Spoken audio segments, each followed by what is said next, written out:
একজন মায়ের শিক্ষা একটি সন্তানের জীবন গড়তে সাহায্য করে।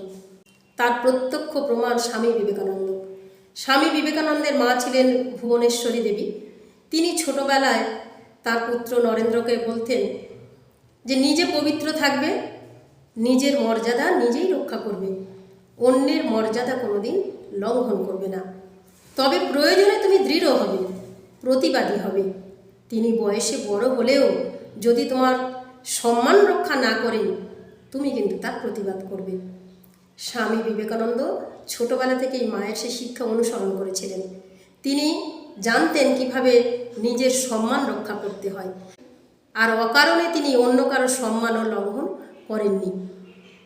একবার তার বাড়িতে তার পিতার বন্ধু এসেছিলেন, তো তিনি কথায় কথায় নরেন্দ্রনাথকে অপমান করছেন। নরেন্দ্রনাথ অবাক হলেন। তাঁর বাবা মা তিনি ছোট বলে তো কোনোদিন অবহেলা করেন না, অপমান করেন না। তাহলে একদিনের অতিথি তার পিতার বন্ধু, তিনি বয়সে বড় হলেও তিনি কি নরেন ছোট বলে তাকে অবহেলা করতে পারেন? আহত সাপের মতো ফুঁসে উঠলেন নরেন্দ্রনাথ। তিনি পিতার বন্ধুকে বললেন, আপনার মতো অনেকেই আছেন যারা মনে করে যে ছোটদের কোনো বুদ্ধি বিবেচনা থাকে না, কিন্তু এটা তাদের ভুল ধারণা।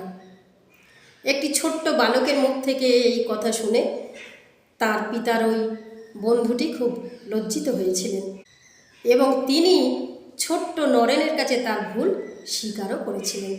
আমরা কঠোপনিষদের নচিকেতার গল্প জানি।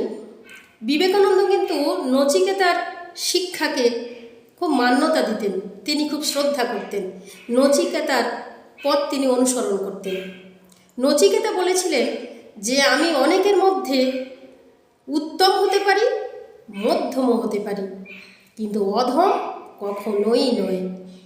এই জন্যই নচিকেতার চরিত্র বিবেকানন্দের এত প্রিয় ছিল। আজকে আসি বন্ধুরা, পরের দিন আসবো অন্য কাহিনী নিয়ে।